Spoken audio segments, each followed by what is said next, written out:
Today we're going to talk about Guerlain L'Homme Ideal Eau De Parfum. For me to accurately describe how I truly feel about this fragrance, you're going to have to see my first impressions.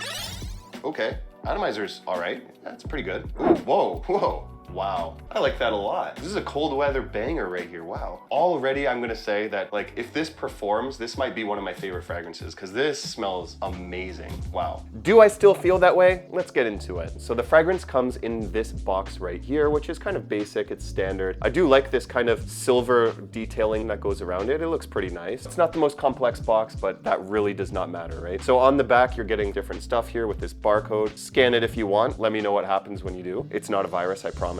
On the front, it does say Guerlain Paris L'Homme Ideal Eau De Parfum. L'Homme Ideal Eau De Parfum. This fragrance was made in 2016 by Guerlain's in-house perfumer Thierry Wasser.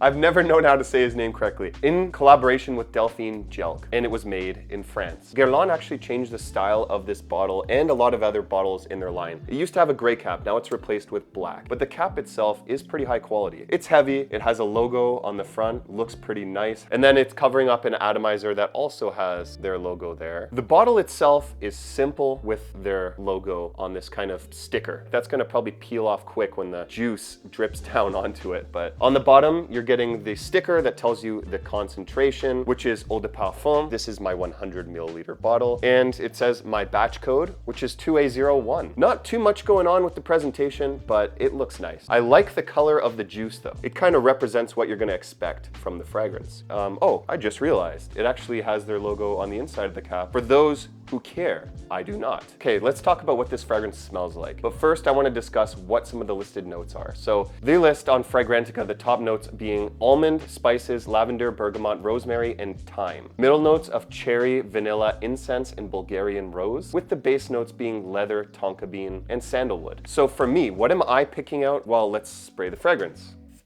Atomizer, okay. In my eyes, it always happens. The atomizer itself is pretty good. It has a good even distribution. What I'm getting the most of is this combination between cherry and vanilla the most. And it's gonna be backed up by this nutty almond. On my skin, the leather does shine quite a bit, but that's gonna be a little bit later on in the dry down where it's even more. I'm getting an initial blast of sweetness. That cherry is dominating everything, but in a good way. It's blended very, very well. It's just in the forefront, especially in the opening, mixed with what I would say is bergamot, but that's only in the initial opening. That bergamot actually disappears quite quickly. It's just gonna give it this kind of fresh, citrusy opening, which gives it a little bit of brightness. I am definitely picking up a little bit more on that rose, but we'll get there. To be honest, my skin usually screams incense. I'm not getting much incense here, at least on my skin. I'm sure some other people will. And a little bit of a leather backbone that kind of supports everything. So classy, so nice. I'm gonna be honest, some people are gonna find this a little bit too sweet, which is why, its seasonal versatility is going to be basically fall and winter in my opinion. And also because of that, I don't think it's the most youthful scent. In fact, I think that most youth probably will not gear towards something like this. They're gonna go towards the mass appealing stuff or the designers that people talk about or the hype beast fragrances. It is definitely geared to more special occasions or more dress up events because of the luxurious high quality scent profile that you're getting here.